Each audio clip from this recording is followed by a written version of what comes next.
and you see some of these walls up, you're like, man, those bricks were from Europe. These bricks are from Chicago. These bricks are from a fire, and they marry them all together, and they work, and they hold. And it's the same thing with the people on the island. You drive to the west, and you have billionaires. You have people in this building that are billionaires, and then you have some guy that makes $13 an hour, and we all get along. This should be a case study. I agree. For how the rest of the country should be ran, because whether it's status, its name, whatever.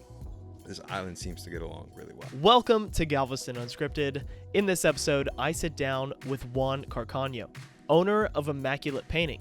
For over 24 years, Juan and his company have specialized in not only painting, but the restoration of historic homes and buildings around Galveston, especially some of Galveston's most famous historic buildings, like the 1911 Galvis Hotel, the 1895 Seeley and Hutchings Building, and many of Galveston's historic churches. What gave me the idea to have Juan on the Galveston Unscripted podcast is I was walking on 19th Street and saw that First Presbyterian Church was being worked on, and of course I saw the Immaculate Painting sign out on the scaffolding. What really struck me as I was looking at the side of this church that was being worked on is they were pulling off some of these bricks, and I got to thinking, these bricks are the same bricks that Galveston famous architect Nicholas Clayton would have ordered, approved, and worked on with his crew to build the 1872 Presbyterian Church that we see on Church Street and 19th. And here this church is being restored right in front of us, and how much work that actually takes.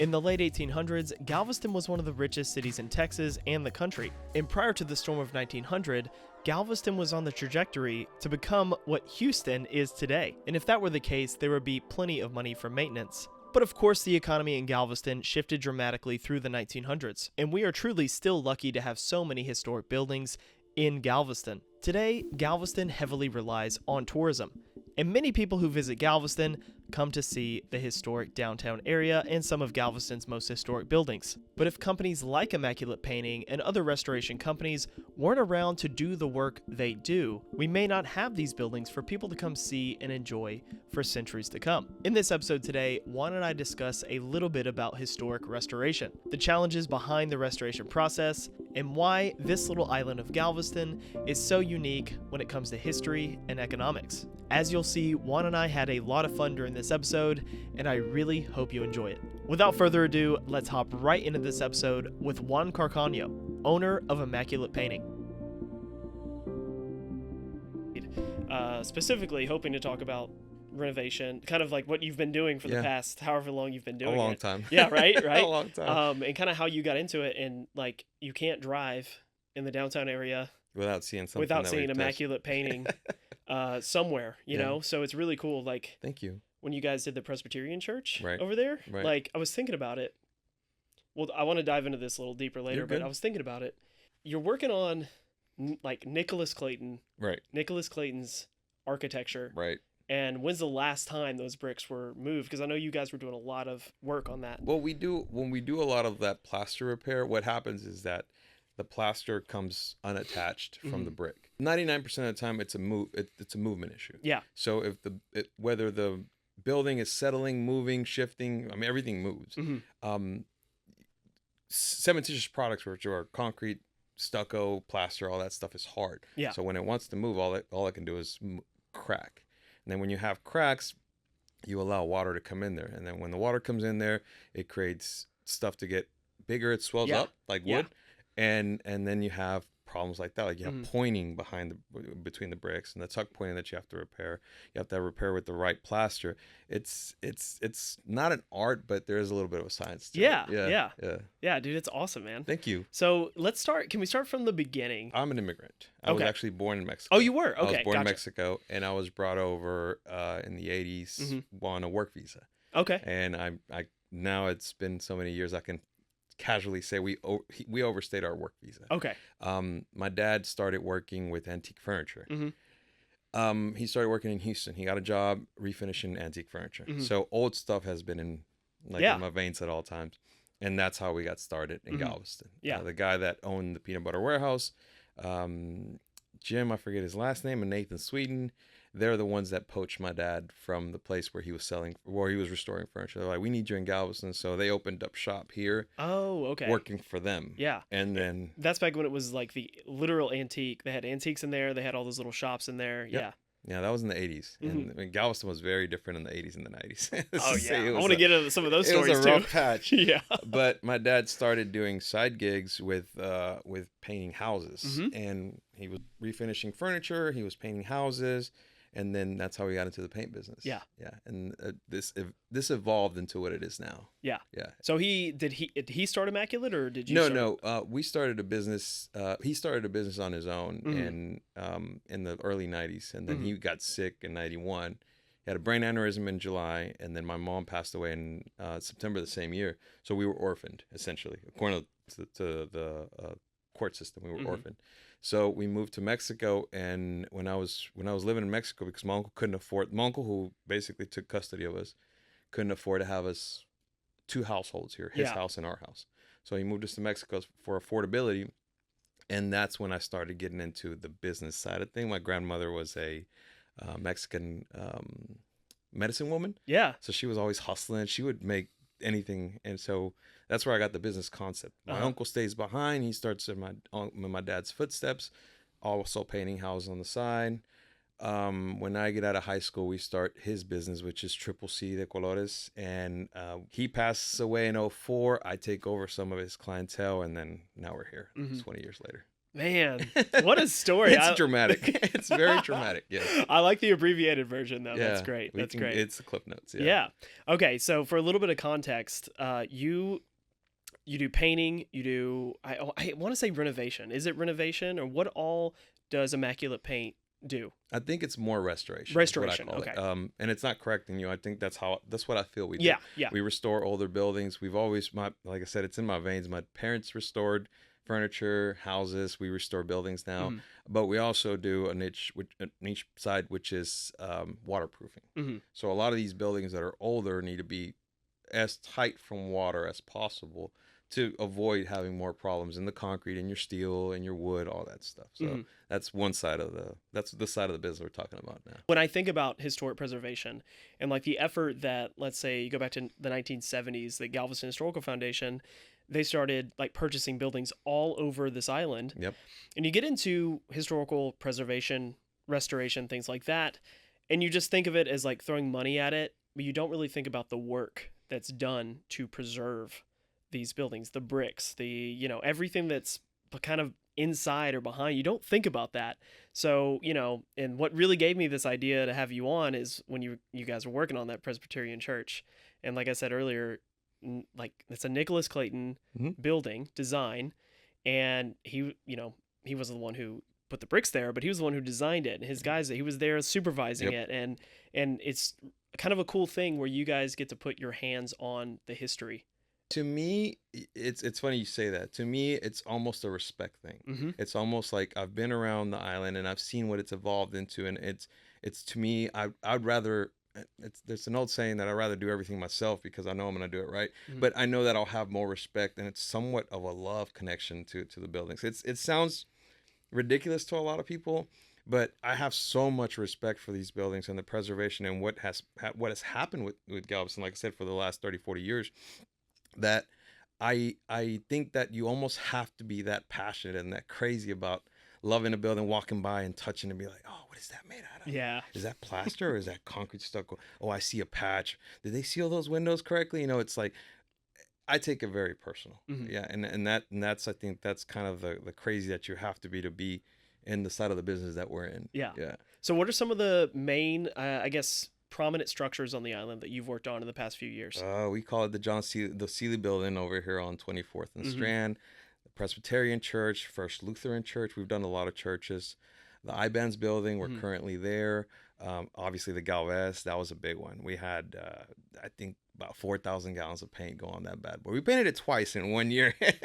That's a story in itself. Yeah. Can you tell us the Galvis story? Because that's fascinating. Well, we were working with the Mitchells, and they were in the middle. I think they were in the middle of restoring it to sell. I think that's what I can say now. I didn't know what was going on at the time, but they have a bunch of windows that need caulking and sealing the outside, and we're blowing through it. We got about, I think 600 cubic feet of repairs on the building. So Oh my gosh. we're doing a lot of stuff. Yeah. So we're exactly 3/4 of the way there, and they're like, "Hey, the building's selling," and I'm like, "Well, I haven't finished painting it." "Oh, don't worry, we're carrying the remainder of your contract is getting carried over to the next to the future owner."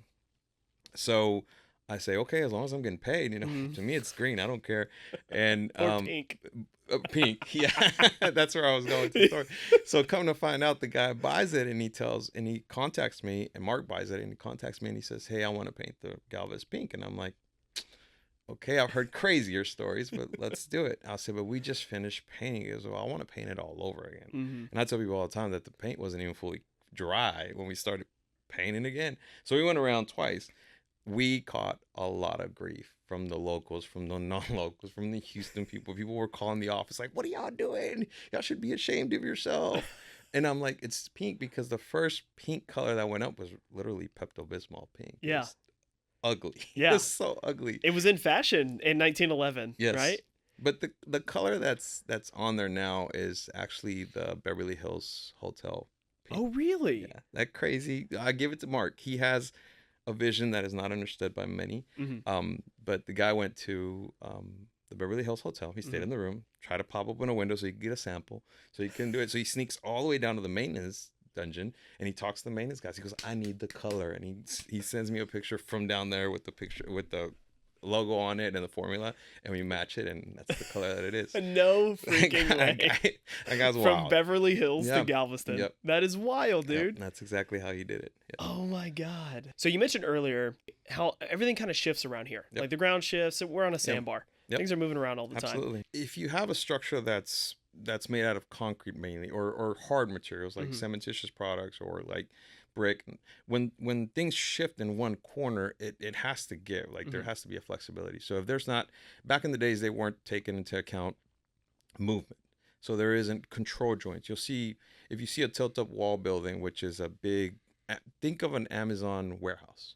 It has these creases in it, and those creases are actually points that are flexible. So they're filled with the urethane or an MP1 or a silicone. And what that does is there's a backer in there that's made out of foam. And what that does is it allows for physics to do its thing. In the summer they get bigger, in the winter they get smaller. So you have that movement. These older buildings didn't have that in place. So when the buildings shift, you're going to have some kind of cracking, and then that, like I said, that cracking allows water to get in.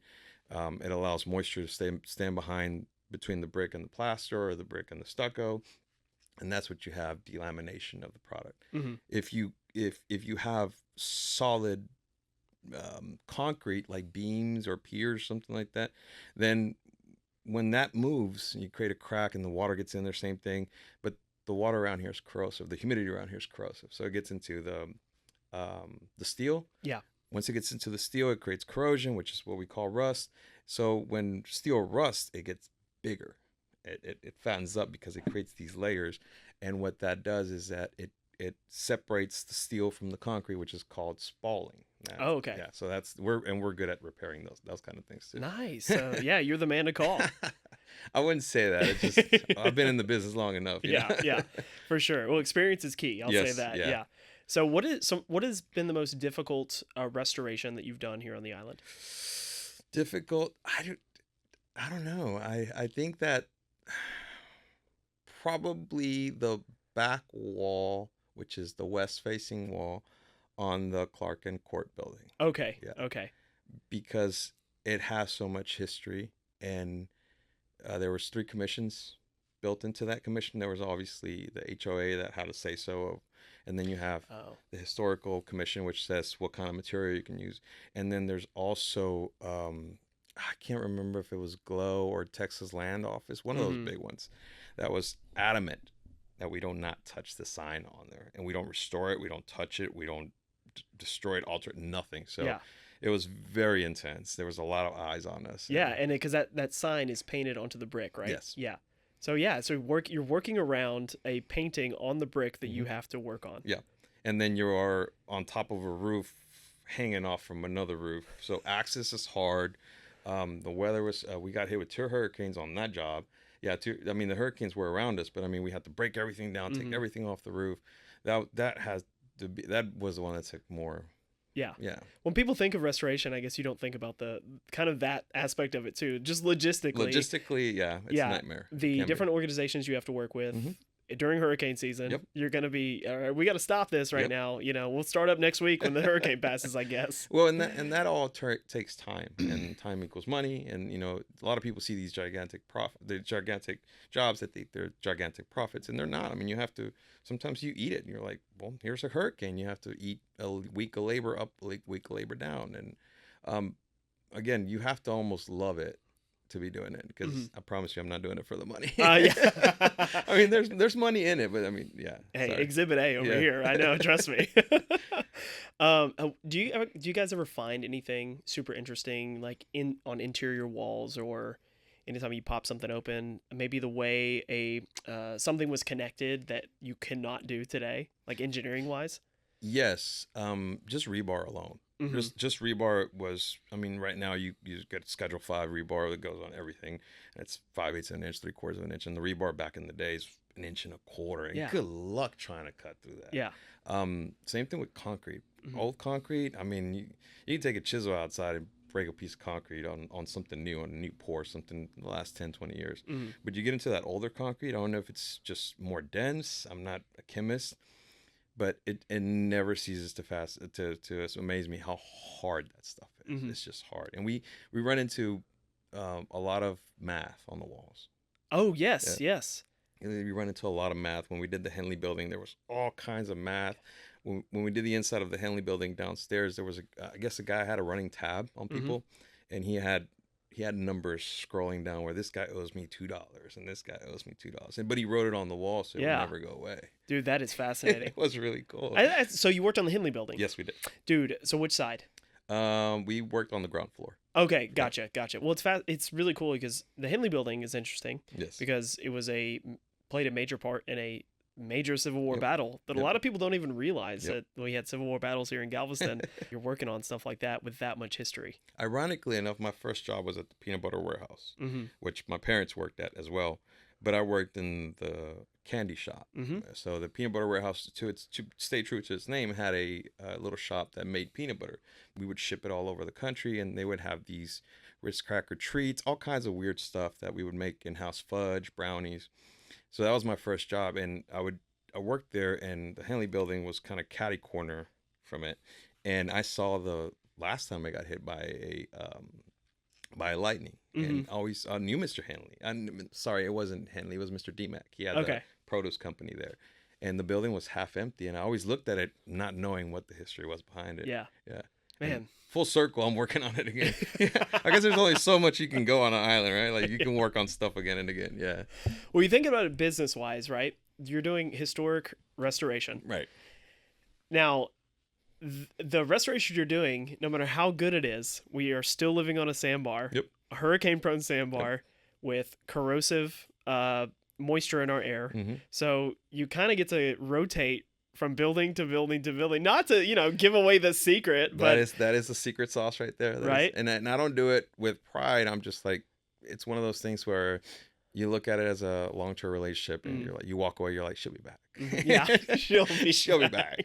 And I almost marry every job because I have dinner here. I have my kid goes to school here. I buy stuff from here. So if we really try. There's sometimes. We drop the ball, we do things as best as we can, but we really try to keep a good relationship with the buildings and with the tenants and with the owners and all that. So yeah, that's hard in itself, being in an island. Yeah, of course, of course. Yeah, and then you get the experience of working on that building, and naturally, if something goes wrong, you're probably the one they're going to call first to come back because you had the most recent experience on that building. We hope so. Yeah. And that's the same thing with the other side of the business. The other side of the business is park restoration. We do water parks and all that. So it's the same thing.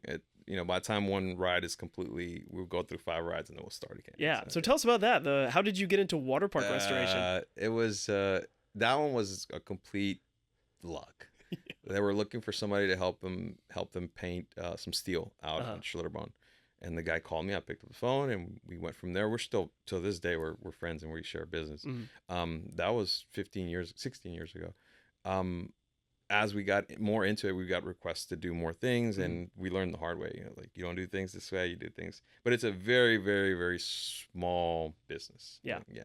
I Yeah. mean, not small as far as like the scale. It's just there's not a whole lot of people doing it. Yeah, right, Yeah. right. Yeah. There's also some tricks of the trade in there, and but it's the same way as it is with these buildings. It's more about the relationship with the customer, the relationship with, you walk away, you're like, well, would I let my kids slide down this slide? Is it safe? Do we do everything right? Mm-hmm. And that's what, makes you lose a little sleep, but I wouldn't do anything else. This is what I love to do. Yeah. Yeah. Well, it seems like you care about what you do. I try. A bit, like quite a bit. Yeah, So I try. a lot. You love it. It's really bad on your relationships and your health, but Yeah, right. I know. Yeah. So tell me about the guy. I mean, the team you have working with you. So you got a pretty large team, I would imagine, to work on these jobs. We fluctuate between 10 to 25 guys. So it depends on the season. Galveston is seasonal, so when we man up, we bring, but we're very selective. So a lot of our guys are second, third generation Masons. Oh, from wow. Mexico. Okay. So they already know what to do. Mhm. It's just getting the right formulas. The brick mortar that's between the bricks, it's not, you don't just go buy a bag at Home Depot or mix it like you would anything. There's a certain standard you have to meet for it to adhere to the next brick where you're not doing any repairs to. And at the same time, I kind of handpick my guys just because it's Galveston, there's people walking down with, having a vacation, and they might look at us and they might just say, oh, well, we don't care about your job. They'll walk through it. We want guys to be polite. We want guys to be respectful, but we also want guys to take pride in their work. So it's been hard, but I think I told my secretary the other day, I think we have the best team I've had in 20 years. That's amazing. It is. That's another thing with experience too. You gotta to curate your team. Yeah. Right. Because these are the guys you are working with every day. Yes. Right. Because you're going around from job site to job site, but you're working with these guys every day. So communication. I learned a long time ago that guys that are really good are really probably proud of what they do, and pride has a direct correlation to just leave the guys alone. Yeah. Right. So if the guy's proud and he's good and he's clean and he's on time, I don't have anything to tell the guy. I mean, this is what we're going to do from this day to this day. Check in with me. I'll check in with you, and just kind of let them do their thing. And I promise you, JR, aside from making the transition to being everything on paper to digital, that's the hardest transition to delegate. Once you get to a point where you're like, I can't handle it all anymore. Yeah. I have to delegate stuff. Oh yeah. It's like letting your kid drive. It's just so scary. Yeah. That's what I can compare it to. Yeah. That's some good advice. Some good business advice. I appreciate that. Thank you. You'll be there. Yeah. Well, we're getting there. Yeah. So, got 2 more kids coming soon. So it's gonna be a little crazy. Somebody's got to punch the buttons. Exactly. Yeah. No, I'm just kidding. I'm kidding.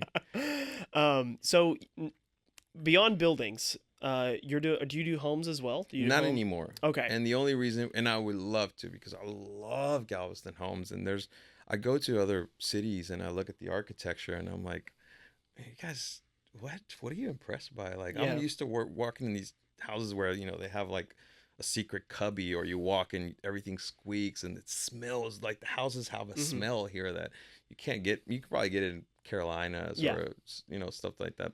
But to find it here in Texas, it's just hard. Unfortunately, because of the cost of doing work on commercial stuff, the overhead gets really heavy, get really big. So we've gone to a point where we can't compete price wise. I see. Okay. So it makes sense to specialize then. Yeah. Yeah. It's not a selection. I try to keep it alive as long as I could, because I painted a lot of houses on the west and a lot of houses on the east end when I was still doing residential. But it became I couldn't make a profit. Yeah, that makes sense. Yeah. I try to give them the same attention and love that I've given every job. And once you start disconnected from that, a lot of people take that as a sign of you're too good for me, or you've moved on, and blah, blah, blah, blah. And you get some criticism, but I mean, it's part of business. You just have to evolve. Criticism is part of business. Yes. It's part of life, honestly. It is. If you're not getting criticized, you're probably not doing much. And that's what I've always told everybody. That's awesome, man. Any notable stories you have about that you can tell about working on some of these historic buildings downtown? Aside from the traffic being weird. Like there's some days where you'll have 10,000 people down on the Strand. There's some days where you'll have 2 people. Mm-hmm. I think that the cool stories is hearing the stories from the owners, like how they acquired the building. Well, this was a X bar, or this was a brothel, or this was that. But no, I mean we're always amazed of like, I'm that guy. We call it the towel guy. We get there and we're like, oh my God, I can't believe they did this. And we'll find lead on some stuff that was supposed to be restored, and we test it and there's still lead on there, so we have to shut the whole job down Mm-hmm. and mask everything off correctly. But other than that, no, I wish I had some cooler stories. Oh man. I really wish I did. I was thinking like busting a wall open and like being like, oh my God, there's a safe in here or something. Well, no, we were always there too late for that. Yeah, that's true. I think the owners take over that part. Yeah. So for work on like big, beautiful brick churches, I guess, how long will that work last? So business standards say 5 to 10 years on something where we are, and that you're taking into account. I think we have the highest solidity rating in the Texas coast. Mm-hmm. There's been, I don't have that right off the top of my head, but there's been some of that. So corrosion is huge around here. Mm-hmm. Humidity is always 100%. Yeah. Even right now, it's pretty humid. So if we go above and beyond, we could probably get 10, 15 years out of it. Once the paint starts dying, is what we call it. There's solids in the paint that are titanium dioxide, glycol, little elements that die with the UV. It's not that they die because they're exposed to the elements. They die because the UV are killing them. Once you rub your hand on paint and it's chalky and you can bring the color with you, then that paint is dead. It needs to be restored. Gotcha. So usually those guys say 5 to 10 years here. So we like to aim for 10 to 15. Oh, nice. Yeah, okay, great.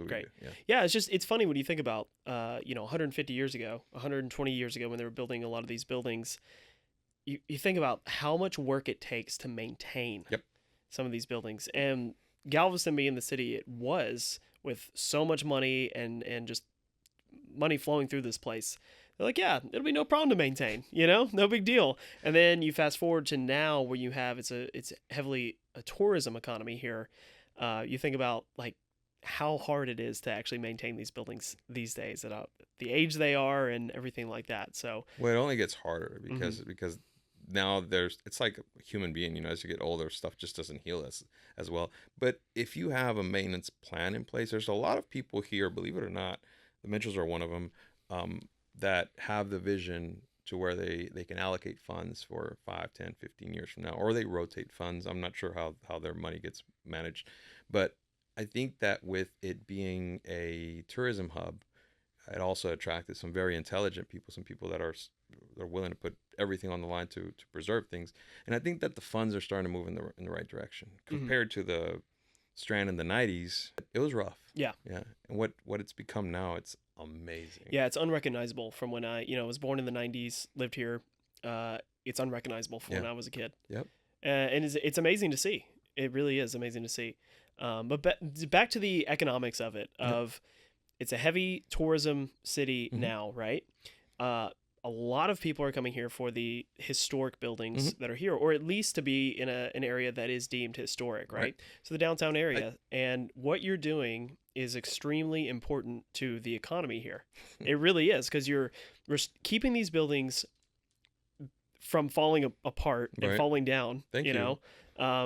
So it really is a huge economic driver in that sense. I guess I never saw it that way. I really didn't, because I've always seen it from kind of what service I'm providing to the customer, but I never saw it as that. Thank you. Yeah, I think that's why it's so important. It's why people are willing to pay you to do that service, is because if these buildings aren't here, you won't have as much draw. I love the island, and there's people that criticize me friends that criticize me for living here, and I'm like, there's just a way of, I get to run my business from here. I get to live here. I also get to party here. I get to have fun. I've developed some good friends. I don't want to live in Houston. I'm sorry.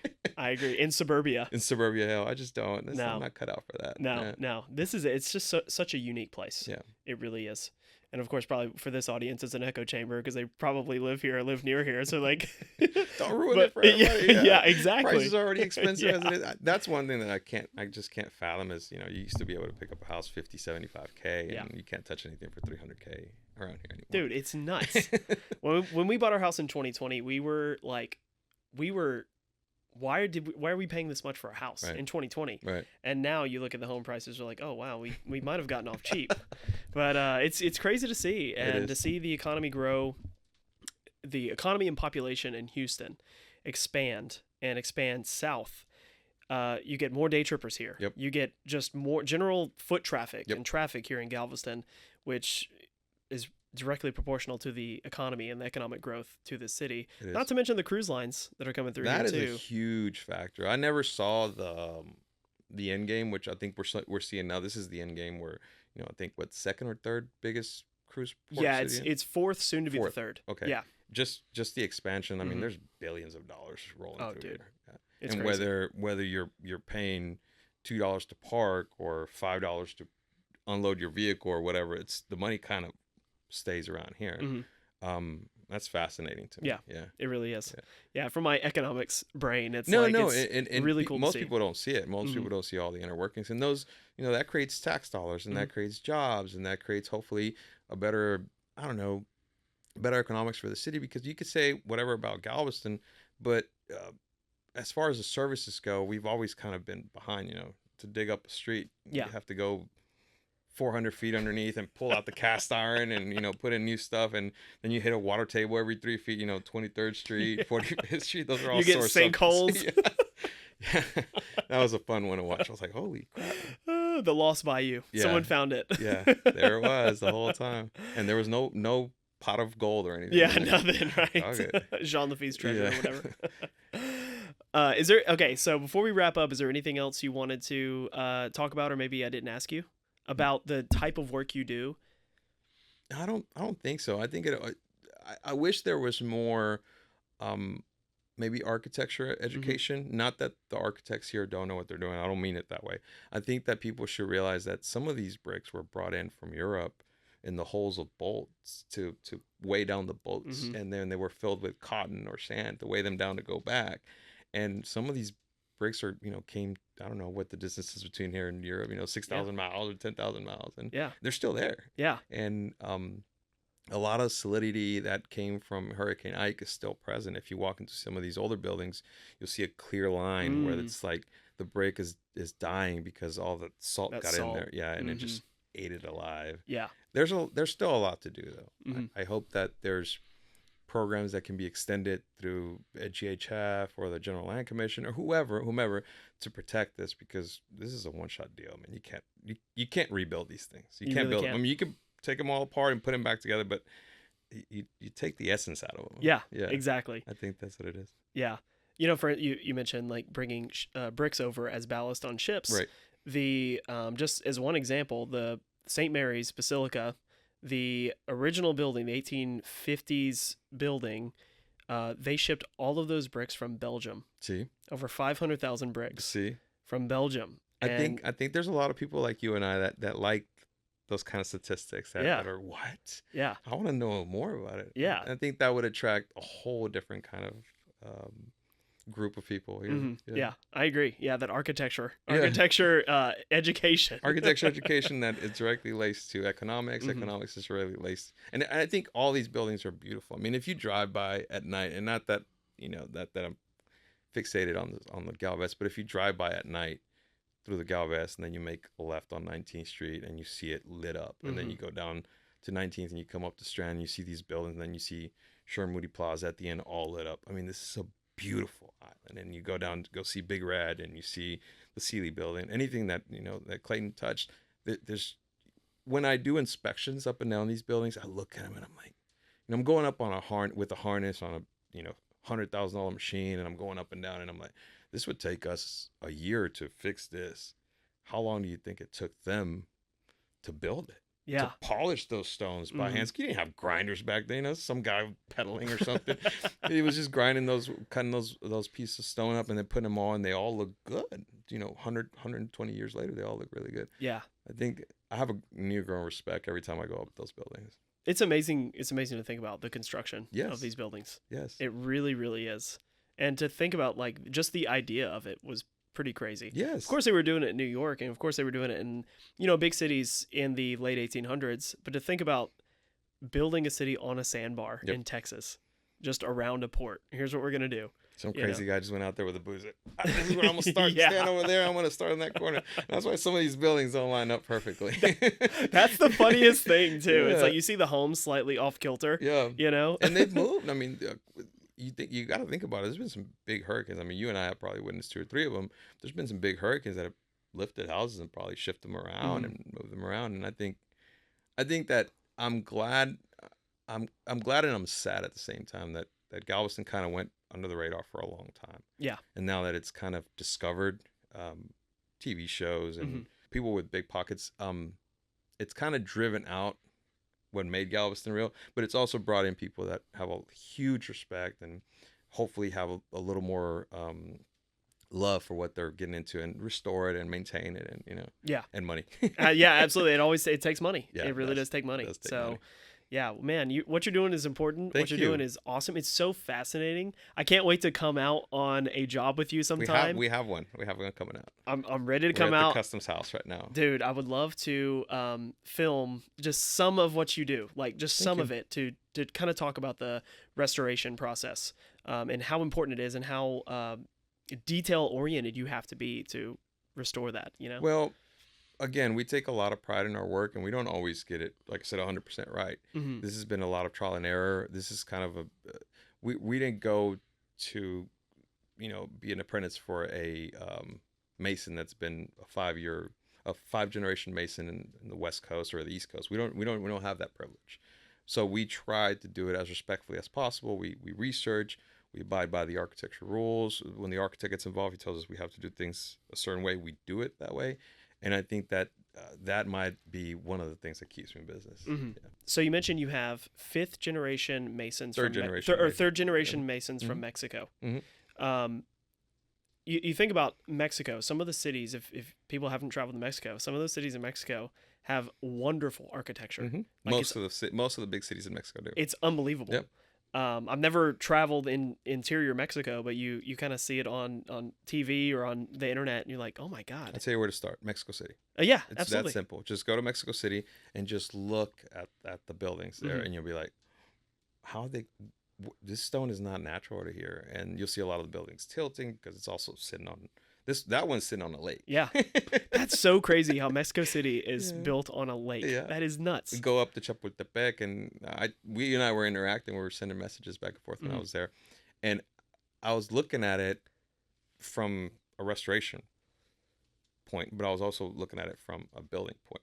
And if you just see the labor and detail that went into the hinges to the doors, you can't even imagine what went into the rest of the building. It's insane.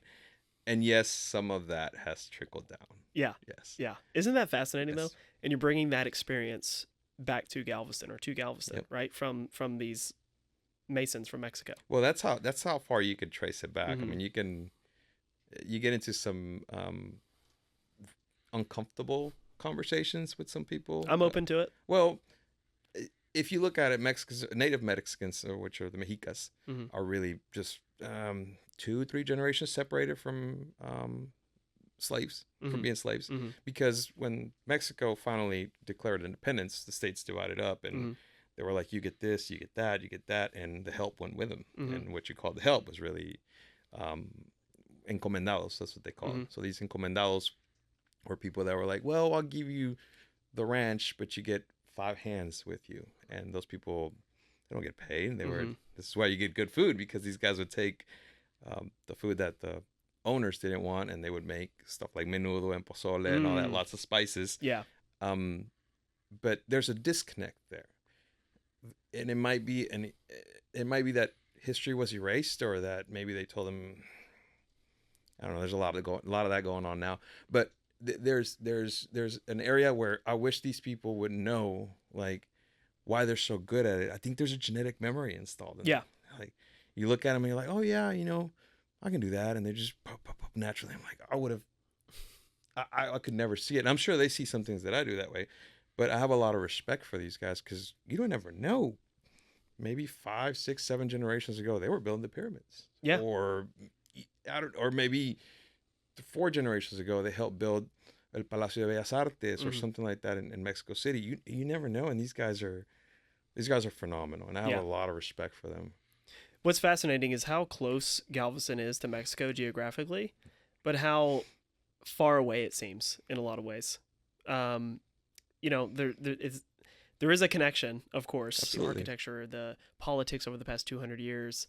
Like how, I don't know, it still seems like there's a disconnect in some ways. Well, there a lot of these stuffs were in parallel, and this is how I found out they were in parallel. When I was, again, back to Mexico City. When I was in Mexico City, I'm going through Chapultepec, and all of a sudden I turned around and I was like, that picture looks familiar. And I'm like, why would a picture look familiar in, 700, 800 miles that way? It was a picture of Bernardo de Galvez. Oh, yeah. Hanging in the Castillo de Chapultepec. And I'm like, well, the island where I'm from is named after this guy. And now I'm seeing the original picture because he had a lot to do with Chapultepec, a lot to do with it. And I couldn't spit out the history like you do. You're the pro at that. But you'll see a lot of similarities because they're moving, they're shifting. So a lot of the restoration projects are very similar to here. So to me, I think that it's all correlated together. I think Spanish architecture. Yeah. Yeah.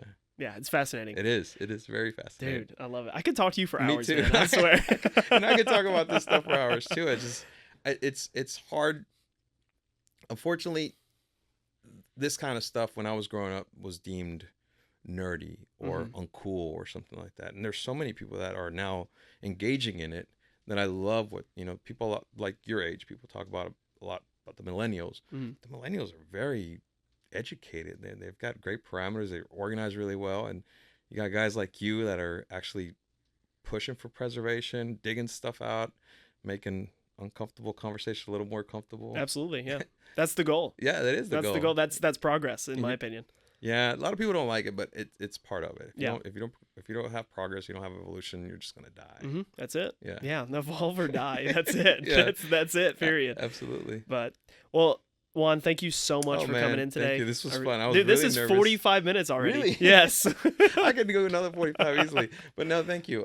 Great space, man. I really like every time that I talk to somebody, I'm like, I know that guy. I'm sure to God, I'm like fascinated by what you do. And I'm always like telling my friends, like, you should really listen to some of the podcasts because they're short and they're very information. They have a lot of information in them. Well, thank you. I really appreciate that because problem. word of mouth is the way things travel, especially in Galveston too. Yeah. So I've seen you go from 3 likes on a post to 7,000 or something like that. It's insane. It blows my mind. It Congratulations, really man. You're doing a good job. I'm glad somebody took it upon themselves to do this. Thanks, man. It was a kind of a dream to kind of see what would happen, an experiment, because everything that I do, every post that we have is an experiment just to see if it'll work, see if it works. What can we improve every time to make it better, make it reach more people, at least make it more digestible and understandable. Okay, so question for you, like, what was it that one day you got up and you're like, I think I'm going to do a post or a podcast or something? It was a culmination of a few different things. Right. So I was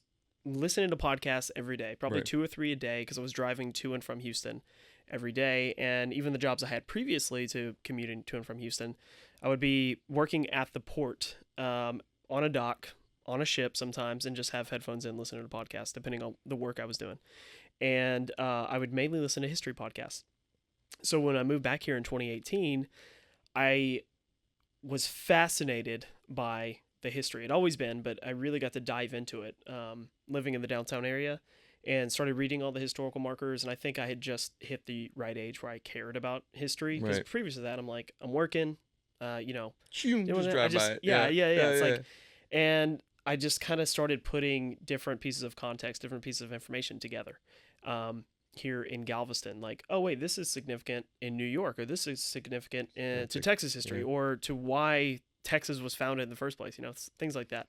And then I started a little running tour. I remember that. During the middle of the pandemic, I was like, I'm just going to create an audio guide for my running tour. Yeah. as either like promo or just to create something. Honestly, I was just bored. I had nothing else going on. And when I started creating the audio, it just started growing. And then I was like, why don't I interview the people who actually know what they're talking about? You know, when it comes to, you know, why should I be the one to sit up here and talk about how they preserve buildings, right? How you do restoration? Why would I do it? Right. I have no information besides what I would read on Wikipedia. So it just made sense to sit down with people who really know what they're talking about. You've had a great success, I call it, whether it's financial but I mean, there's a lot of people listening now, and I think that this is what you're the caveat of what the island needed. Thanks. I appreciate that. And what's cool about it is even if I quit tomorrow, everything that we do and discuss is evergreen for the most part. Like a lot of the short little audio guys I do or the podcast, it's all history based. Right. So you can listen to it 20 years from now and it's still relevant. So that's kind of the idea. So your business is you would consider it a COVID baby? Yeah, it's a COVID baby.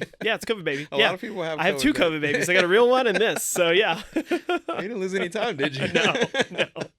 Great talking to you, man. Anytime you need me back over here, let me know. For sure. I think I need these brick worked on actually. So I'll get you something a little more rough than this. This is amazing. Did you get it out the building here in Galveston, or you just order it? No, the picture. It's I just got on Amazon. Really? Because the sizes are odd. I'm sorry. Yeah. If you ever go to, I think that one of the ones that has the coolest bricks is the Clark Court building. Okay. If you ever get to go and sneak on the backside where the parking lot is at. Yeah. Man, I don't know if it was just scraps or if there was a fire. You know, these buildings. A lot of these buildings caught on fire. Oh yeah. And they just took whatever fell down and they put it back on the walls. There's just a lot of character on those walls. Yeah, you know what? That's something I didn't ask you. Is like I'm sure you see how buildings, they would build buildings out of bricks they just had laying around, whether it was after a fire, after a hurricane, and they're like, oh well, we got 10,000 bricks there, we got 50,000 bricks there, we got 30,000 over here. We got enough to build this building. Yep. And I'm sure you see that. You got red, you got brown, you got all these different mixes. I guess one of my, not my punchlines, is one of the things that I say is there's a and I used this before. There's a thing called mole in Mexico, and I'm very proud of where I'm from, so that's why I always use that. And mole takes about 40 ingredients, and when you marry it all together, it's weird. It takes like chocolate and cacao and peanuts and like 7 different peppers, and when you marry it all together, you're like, holy crap, it's a fusion. And you see some of these walls up, you're like, man, those bricks were from Europe. These bricks are from Chicago. These bricks are from a fire, and they marry them all together, and they work, and they hold. And it's the same thing with the people on the island. You drive to the west, and you have billionaires. You have people in this building that are billionaires, and then you have some guy that makes $13 an hour, and we all get along. This should be a case study. I agree. For how the rest of the country should be ran, because whether it's status, its name, whatever. This island seems to get along really well. I agree. I could not agree more. Man. Juan, thank you so much, man. This is awesome, pleasure, dude. Man. Yeah. Well, we're going to have you back sometime soon. I hope so. Thanks, man. I appreciate it. So what do I do? Just walk away? No, yeah. All right, Cool. I'll fade to black on that.